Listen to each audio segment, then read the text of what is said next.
ప్రజలకు ముఖ్యంగా గమనిక, ఈ మధ్య ఈ సైబర్ నేరాలు ఎక్కువ జరుగుతున్నాయి. రీసెంట్లీ కూడా ఒక 2 days బ్యాక్ ఈ యొక్క అంగన్వాడీకి సంబంధించి మీ పిల్లలకి డబ్బులు పడతాయని చెప్పేసి ఈ యొక్క ఓటీపీ ఫోన్ నెంబర్ అడగడం, దానికి ఓటీపీ వచ్చిందా లేదా అని అడగడం, ఆ ఓటీపీ వచ్చిన తర్వాత వాళ్ళ యొక్క అకౌంట్లో డబ్బులు కట్ చేయడం ఈ మధ్య బొమ్మరాయేశ్వరంలో ఇక్కడికి జరిగింది రీసెంట్లీగా.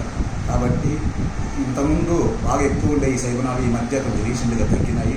తర్వాత ఇప్పుడు ఈ 2 days 3 days ఇంకా ఎక్కువ అవుతున్నాయి.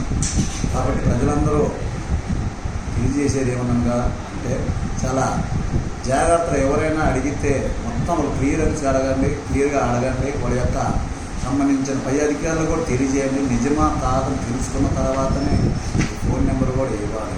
అంతేగాని ఇది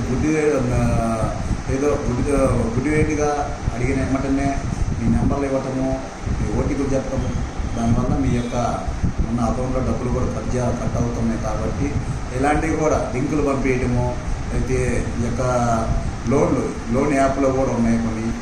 ఎన్నింటి వల్ల వాళ్ళకి ఒక ఏదైతే లింకులు వస్తాయో ఆ లింకుని క్లిక్ చేయడం వల్ల మీ యొక్క డేటా అంతా వాళ్ళకి వెళ్ళేది.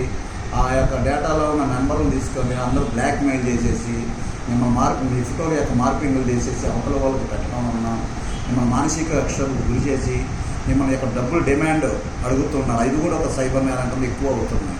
కాబట్టి ప్రజలందరూ ఎన్ని గమనించేసి ఈ యొక్క అవగాహన పెంచుకొని ఎటువంటి అయినా కానీ మీ యొక్క సంబంధించినవి కానీ డౌట్ కానీ వస్తే పోలీస్ స్టేషన్కి లేదా 100కి కాల్ చేయండి.